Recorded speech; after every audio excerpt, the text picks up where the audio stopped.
7장과 8장은 세월이 많이 지났다라고 하는 것을 전제하고 있습니다. 그래서 우리가 읽었던 대로 8장 1절을 성경에서 이렇게 시작하고 있어요. 8장 1절을 다시 보시면 사무엘이 늙음에, 사무엘이 어떻게 됐다고요?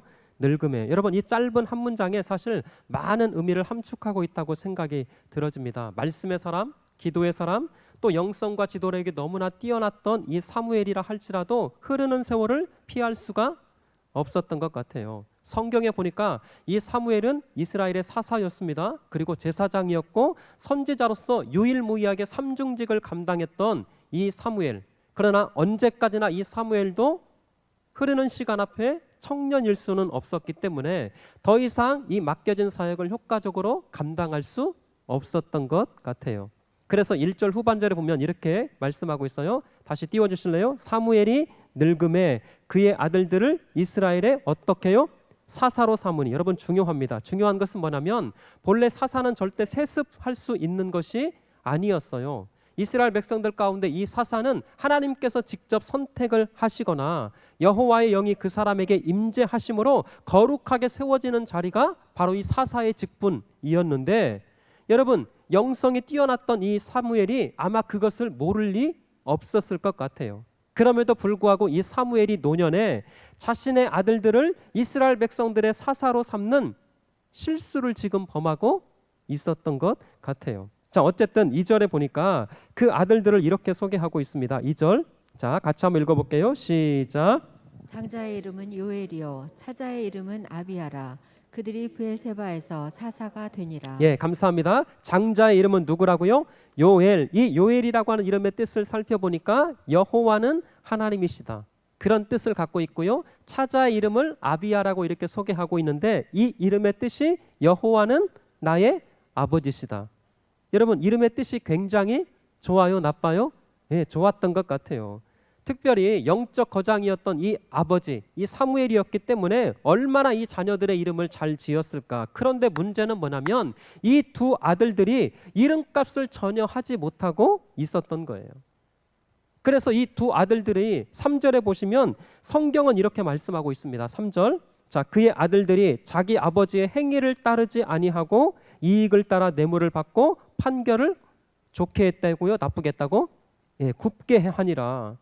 여러분, 우리가 잘 알고 있듯이 사무엘은 그야말로 이스라엘 백성들 가운데 어쩌면 말입니다, 가장 모범적인 지도자 가운데 한 사람이었습니다. 누구보다 기도하는 사람이었고 누구보다 하나님의 뜻에 순복하고 순종하며, 그리고 성경에 보니까 하나님의 말씀을 늘 가까이서 들을 줄 알았던 사람이 바로 사무엘 선지자였는데, 그런데 사랑하는 성도 여러분, 세상에서 가장 어려운 농사는 양파 농사, 고추 농사 아니고 세상에서 가장 어려운 농사는 무슨 농사요?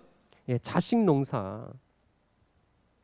사무엘이라고 예외일 수가 없었던 것 같아요. 그렇게 말씀이 뛰어났고 영성이 뛰어났던 사무엘이다 할지라도 오늘 성경에 보니까 자식 농사에 있어서만큼은 약간 실수와 실패가 있었던 것 같아요. 그래서 이 두 아들들이 이름과는 전혀 달리, 아버지였던 기대와는 달리 전혀 엉뚱한 행동을 지금 저지르고 있었습니다.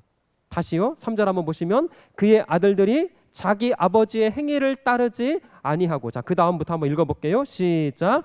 이익을 따라 뇌물을 받고 판결을 굽게 하니라. 자, 왜 성경이 이 말씀을 기록하고 있는가? 여러분, 뇌물을 받고 판결하는 이 행위는 하나님의 말씀, 구약 성경이었던 이 율법에서도 아주 엄청나게 무서운 형벌을 가할 만큼 그런 죄로 여기고 있어요. 다시요, 어떤 지도자가 뇌물을 받고 판결하는 그 행위는 성경, 구약 성경 이 율법에서도 엄하게 처벌을 가할 만큼 무서운 죄 가운데 하나였습니다. 왜냐하면 중요합니다. 뇌물을 받고 판결하는 이 행위는 공동체의 그 질서, 하나님께서 세우신 그 거룩한 공동체를 깨트리고 파괴하는 행위였기 때문에 성경에서도, 구약 성경 이 율법에서도 뇌물을 받는 죄를 엄하게 그렇게 징계하도록 말씀하고 있어요. 그런데 보세요, 다른 사람도 아니라 사사가, 그리고 사무엘의 아들들이 그렇게 뇌물을 받고 판결하며 이스라엘 백성들의 그 공동체를 지금 어지럽게 만들고 있었던 거예요. 아니, 그렇게 기대했던 사무엘의 이 두 자녀들이 엉뚱한 방향, 예기치 못한 이 엉뚱한 방향으로 흘러가자 하루는 참을 수 있었던 것 같아요. 한 달은 참을 수 있었어요. 아니 1년은 참을 수 있었을지 모르겠어요. 그렇게 참다 이제 더 이상 참지 못했던 이스라엘 백성들이 사무엘을 찾아와서 어떤 한 가지를 요구하기 시작합니다. 그게 바로 4절과 5절 말씀이에요. 자, 4절 한번 제가 먼저 읽을게요.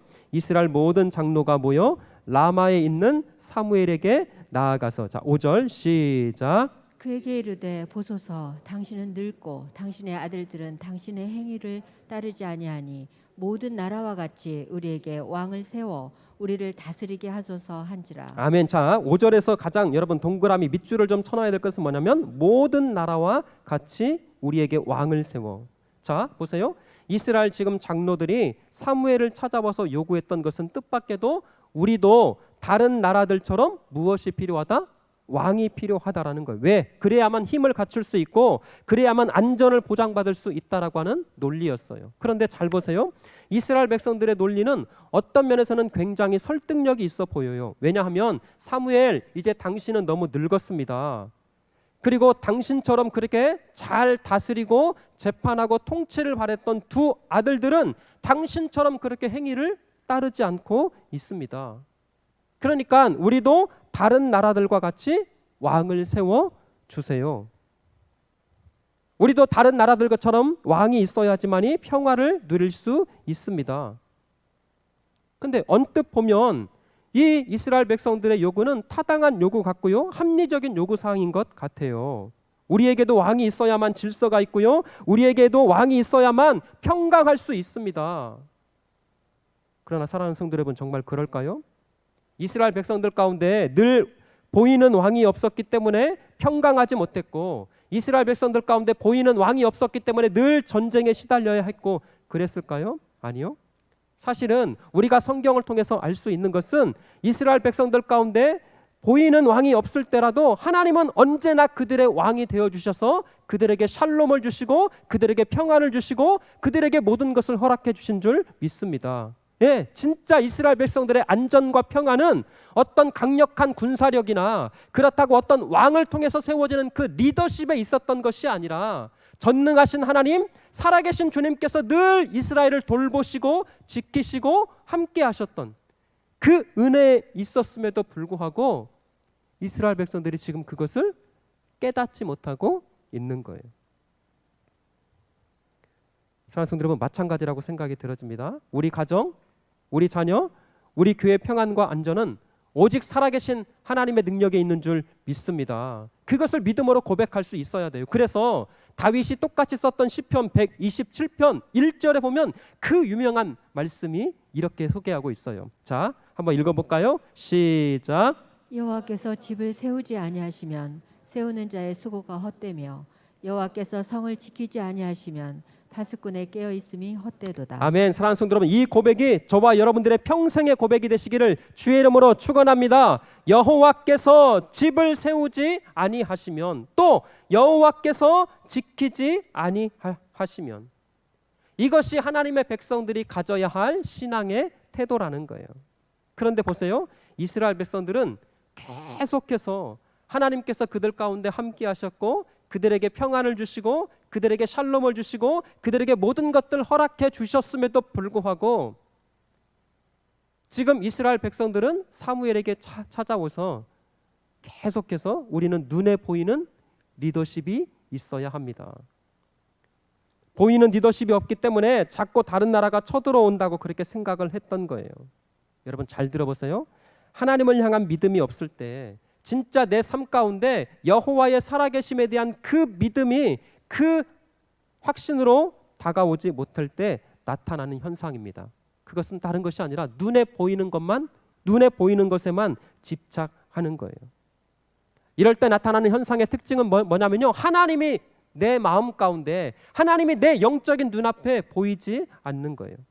하나님 없이도 얼마든지 잘할 수 있다라고 그렇게 행동하는 것이 나타나는 현상이라는 거예요. 자, 또 하나 보시면 5절에 보시면 여러분 특이한 것이 있어요. 5절 다시 한번 5절 한번 읽어볼까요? 자, 시작. 그에게 이르되 보소서 당신은 늙고 당신의 아들들은 당신의 행위를 따르지 아니하니 모든 나라와 같이 우리에게 왕을 세워 우리를 다스리게 하소서. 아멘. 한지라. 자 보세요. 모든 나라와 같이 우리에게 왕을 세워 누구를? 우리를 다스리게 하소서. 여러분 특이한 것은 또 뭐냐면 19절 20절에 보면 또다시 백성들이 이렇게 요구하고 있습니다. 자 19절 20절 먼저 한번 제가 읽습니다.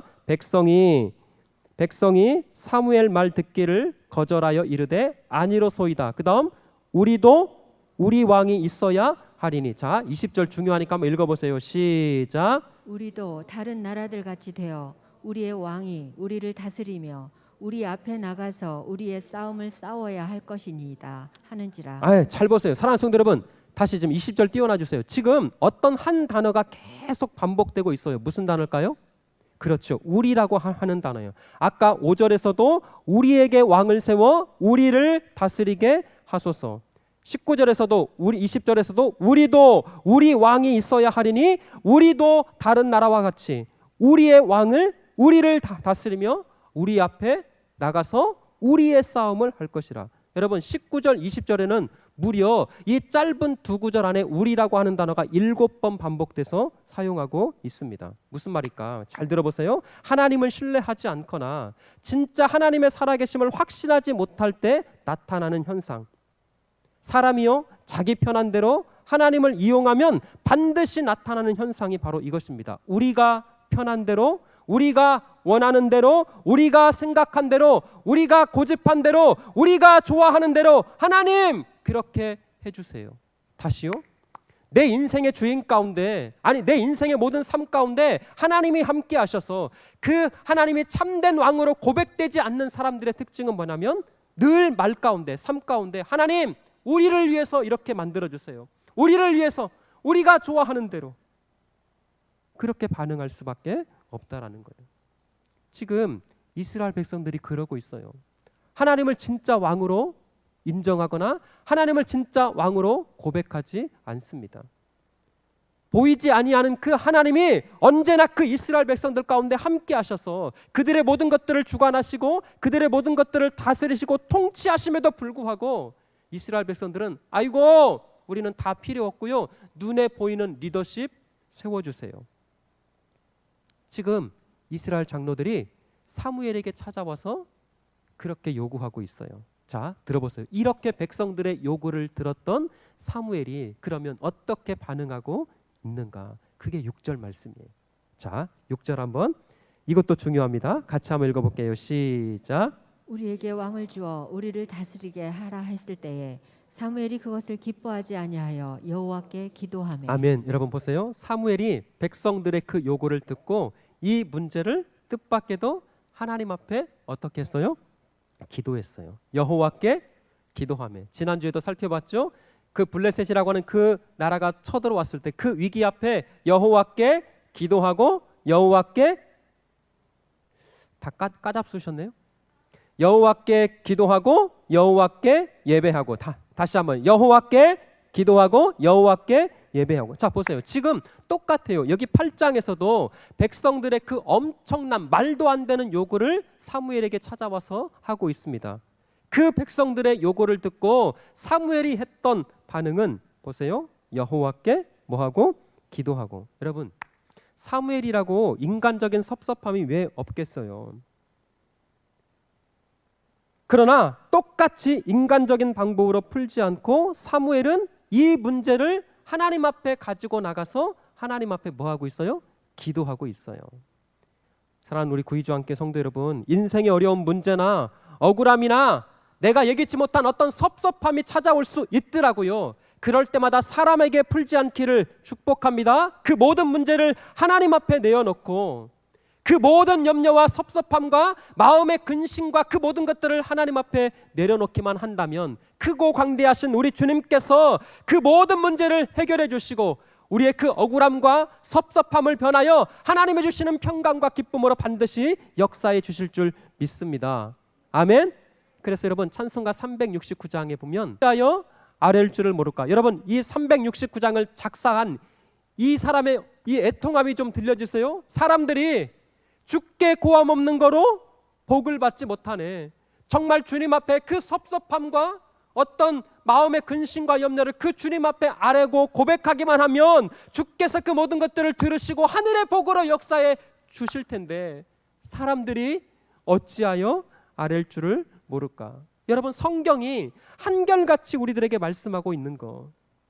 구하라, 주실 것이요, 찾으라, 찾을 것이요, 문을 두드리라, 너희에게 열릴 것이니.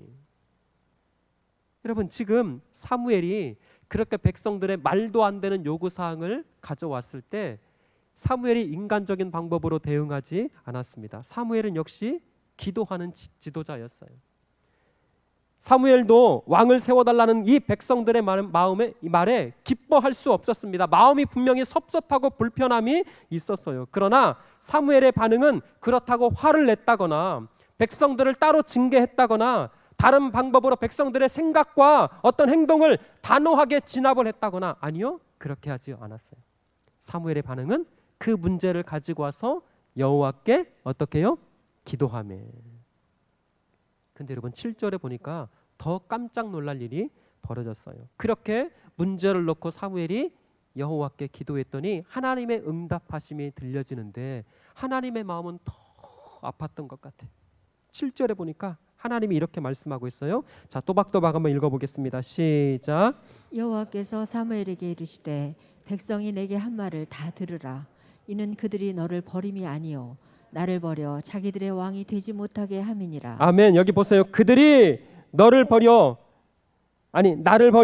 자기들의 왕이 되지 못하게 함이니라. 여러분, 사무엘이 깜짝 놀랐어요. 아니, 사무엘은 백성들이 자기를 버린 줄 알았어요. 그런데 아니었어요. 사무엘아, 이스라엘 백성들이 너를 버린 것이 아니야. 사실은 그 이스라엘 백성들이 나를 버려서 그들의 왕이 되지 못하게 요구하고 있는 거야. 백성들은요, 왕을 세워달라는 이 요구가 정치적인 문제로 하나님, 우리에게도 반드시 왕이 있어야 합니다, 이렇게 요구했어. 그러나 잘 들어보세요. 7절에 담겨진 이 하나님의 말씀은 이것은 정치적인 문제가 아니라는 거. 이것은 종교적이고 신앙적인 문제다 말씀하고 있는 것입니다. 하나님을 왕으로 인정하지 않고 하나님을 버려서 하나님을 그 인생 가운데 참된 왕으로 대접하지 않고 있기 때문에 이스라엘 백성들이 우리도 다른 나라와 같이 왕을 세워주소서. 그러면서 8절에는요, 이스라엘 백성들이 처음부터 애굽에서 인도할 그때부터 이스라엘 백성들은 나를 버렸다. 그 백성들이 나를 하나님으로 왕으로서 단 한 번도 인정하거나 대접하지 않았다. 여러분, 그것이 8절이 말씀하고 있는 거예요. 그러면서 하나님은 뜻밖에도요, 그럼에도 불구하고 이 왕정 제도를 허락해 주십니다. 단 이 왕정 제도가 갖는 폐해가 무엇인지 이 사무엘 선지자를 통해서 정확하게 전달을 하도록 말씀을 하고 있어요. 그게 11절부터 쭉 시작되는 내용입니다. 자, 잘 따라와 보세요. 11절 제가 읽습니다. 이르되 너희를 다스릴 왕의 제도는 이러하니라. 그가 너희 아들들을 어떻게 해요? 데려다가 그의 병거와 말을 어거하게 하리니 그들이 그 병거 앞에서 어떻게 해요? 달릴 것이요. 자, 동그라미를 쳐놓으세요. 데려다가, 그 아들을 데려다가. 13절 한번 넘어가 보세요. 13절, 그가 또 너희의 맏딸들을 뭐하다가? 데려다가. 똑같은 단어예요. 14절 한번 넘어가 보세요. 14절, 그가 또 너희의 밭과 포도원과 감람원에서 제일 좋은 것을 뭐하다가? 가져다가. 똑같은 단어예요. 그 다음 15절 보세요. 그가 또 너희의 곡식과 포도원 소산의 11조를 어떻게 해요? 거두어. 똑같은 단어예요. 또 16절 한번 보세요. 16절 한번 읽어보겠습니다. 시작. 그가 또 너희의 노비와 가장 아름다운 소년과 나귀들을 뭐하다가? 끌어다가. 똑같은 단어예요. 자, 마지막 17절입니다. 17절. 자, 시작. 너희의 양떼의 10분의 1을 거두어 가리니 너희가 그의 종이 될 것이다. 자, 여기 보세요. 여기서도 너희의 양떼의 10분의 1을 어떻게 해요? 거두어. 똑같은 단어. 자, 보세요. 11절에 데려다가, 13절에 데려다가, 14절에 가져다가, 15절에 거두어, 16절에 끌어다가, 17절에 마지막으로 거두어. 다 똑같은 단어입니다. 이 단어가 라카흐라고 하는 단어인데 왕이 강제적으로 취하다라고 하는 그 뜻이에요. 다시 말씀드릴게요. 왕정 제도가 갖는 폐허, 지금 1절부터 17절까지 여러 가지를 소개하고 있어요. 결국 한 가지는 뭐냐면 왕이 자신의 뜻대로 자신의 계획대로 백성들을 강제적으로 취하여 자신의 목적과 이 왕의 목적과 왕이 추구하는 어떤 욕심대로 반드시 그렇게 행할 것이다. 여러분 13절만 한번 볼까요? 조금 이게 말하기도 부끄러운 내용이지만 그 왕정제도의 폐허를 13절에서 이렇게 말하고 있어요. 13절 자 시작. 그가 또 너희의 딸들을 데려다가 향료 만드는 자와 요리하는 자와 떡 굽는 자로 삼을 것이며 13절 말씀을 보면 그냥 딸들을 데려다가 왕궁에서 요리 잘하는 사람들로 키우는 것이겠다. 아니요. 여러분 죄송한 표현이지만 향료 만드는 자 이것은 성적 놀이개를 지칭하는 표현이에요. 자 다시요. 11절, 12절, 13절, 14절, 17절에 이르기까지 왕이 세워졌을 때 그 폐해가 어떠한 것을 낱낱이 구체적으로 다 백성들에게 가르쳐주고 있어요. 근데 여러분 더 큰 문제는 18절에서 있습니다. 자 18절 시작. 그날에 너희는 너희가 택한 왕으로 말미암아 부르짖되 그날에 여호와께서 너희에게 응답하지 아니하시리라 하니. 여러분 그날에 두 번 반복하고 있어요. 왕정제도의 가장 폐허가 뭐냐면 왕정이 부패하여 백성을 학대하는 그날에 하나님 잘못했어요. 하나님 용서해 주세요. 하나님 저희들이 어리석었네요. 그렇게 기도해도 하나님께서 응답한다? 응답하지 않으신다? 응답하지 않으신대요. 여러분 보세요. 11절에서 17절까지 왕정제도의 폐허가 어떠한지 쭉 구체적으로 나열하고 있습니다. 결정적인 것은 18절에 하나님 앞에 기도했을 때 하나님께서 그 백성들의 기도 가운데 응답하지 않으신대요. 그러면 지금 사무엘 선지자를 통해서 이쯤 들었으면 여러분 이쯤 되면 돌이켜야 되는 것 아닐까요? 근데 백성들이 어떻게 반응하는가? 19절 20절에 보면 아까 읽었지만 다시요. 19절 20절 백성이 사무엘의 말 듣기를 어떻게 해요? 거절하여 이르되 아니로소이다. 우리도 우리 왕이 있어야 하리니. 20절 시작. 우리도 다른 나라들 같이 되어 우리의 왕이 우리를 다스리며 우리 앞에 나가서 우리의 싸움을 싸워야 할 것이니이다 하는지라. 아멘. 11절부터 18절에 이르기까지 그렇게 왕정제도가 갖는 폐해가 무엇인지 계속 설명하고 있어요. 그것을 낱낱이 구체적으로 그 폐해가 어떤 것인지 그렇게 전달했음에도 불구하고 백성들이 사무엘의 말 듣기를 거절하여 이르되 아닙니다. 우리에게도 왕을 세워 주소서. 그리고 아까 5절에서 우리가 했던 것처럼 20절에도 우리도 다른 나라들과 같이. 보세요. 지금 이스라엘 백성들이 왕을 요구하는 중요한 이유의 그 핵심은 뭐냐면 우리도 다른 나라들과 같이 이거예요. 우리도 다른 나라들과 같이, 우리도 모든 나라와 같이. 자, 근데 이것이 얼마나 큰 죄악이고 큰 실수였을까? 여러분 들어보세요. 하나님은 이스라엘 백성들이 택하신 자기 백성들이 다른 나라와 같이 되지 않기를 그렇게 원하셨습니다. 너희는 내 백성이다. 그러게 너희는 다른 나라들과 같이 타락한 길을 따라가지 말라. 모든 나라와 같이 패역한 길을 절대 따라가면 안 된다. 이것이 하나님의 말씀이었고 그래서 이스라엘 백성들에게 하나님의 말씀 율법을 그들에게 허락해 주셨어요. 그런데 보세요. 이스라엘 백성들은 아닙니다. 우리는 하나님의 나라, 하나님의 백성 싫습니다. 우리도 다른 나라들과 같이 만들어주세요. 출애굽기 19장 5절 6절에 보면 이런 내용이 있어요. 이스라엘 백성들이 출애굽을 합니다. 하나님의 능력으로 홍해를 건넜어요.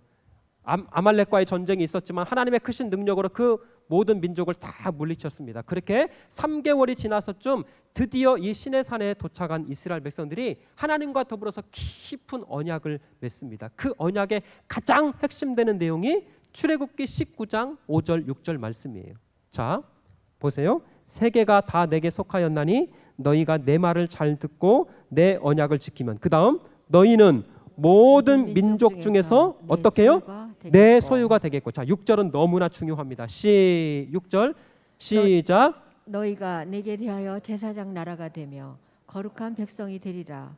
너는 이 말을 이스라엘 자손에게 전할지니라. 아멘. 자, 무슨 말입니까? 아까 5절에 너희는 모든 민족 중에서 내 소유가 되겠고 너희가 내게 대하여 제사장 나라가 되며 거룩한 백성이 되리라.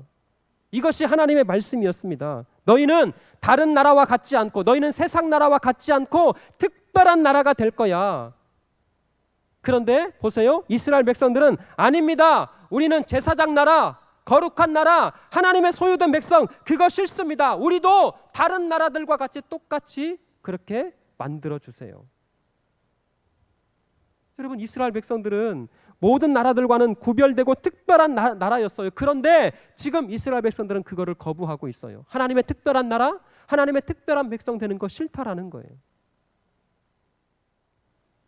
사랑하는 성도 여러분, 이것이 왜 중요할까? 마찬가지 아닐까요? 저와 여러분들 그리스도 예수의 십자가로 말미암아 특별하게 구별된, 특별하게 선택된 하나님의 백성인 줄 믿습니다. 예, 성도는요, 세상의 다른 사람들과 다른 존재들이에요. 그러기에 성도는 세상 사람들과 똑같은 삶의 방식을 추구해서는 안 되는 것입니다. 그런데 하나님 백성, 하나님의 자녀, 그것보다 세상 사람처럼 되게 해주세요.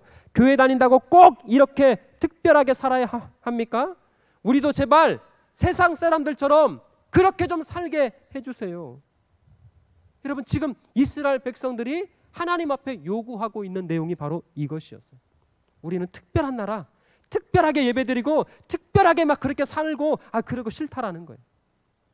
우리도 그냥 신앙생활을 하고 있지만, 교회는 다니고 있지만 그런 거 특별한 거 싫으니까 세상 사람들처럼 그렇게 살게 허락해 주세요.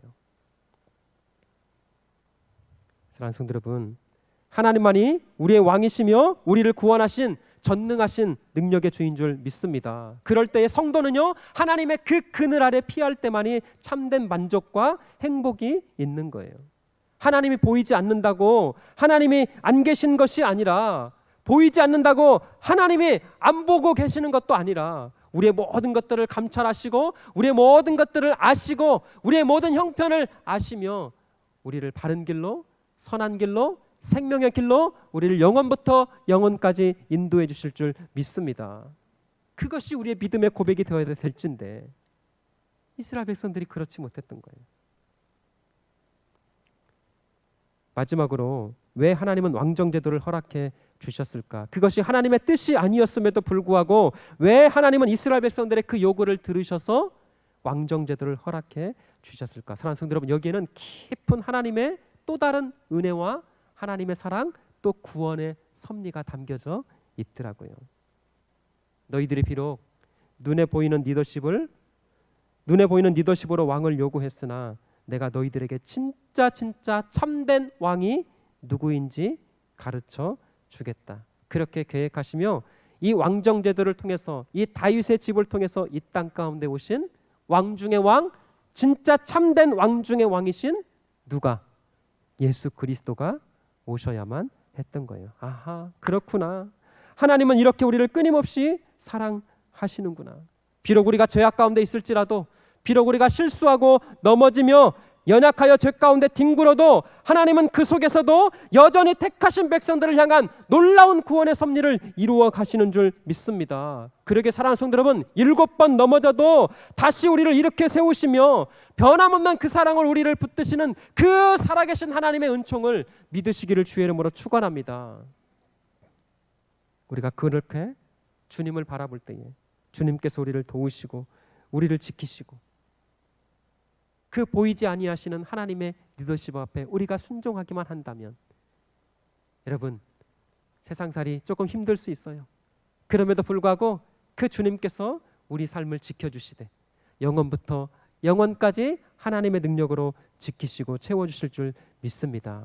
여러분, 세상살이 힘들어도 포기하지 마세요. 낙심하지 마시고 절망하지 마시고 끝까지 살아계신 주님 그렇게 믿음으로 붙들며 승리하는 우리 구의중앙교회 모든 성도들 되시기를 주의 이름으로 축원합니다. 여러분 이 찬양 같이 한번 찬양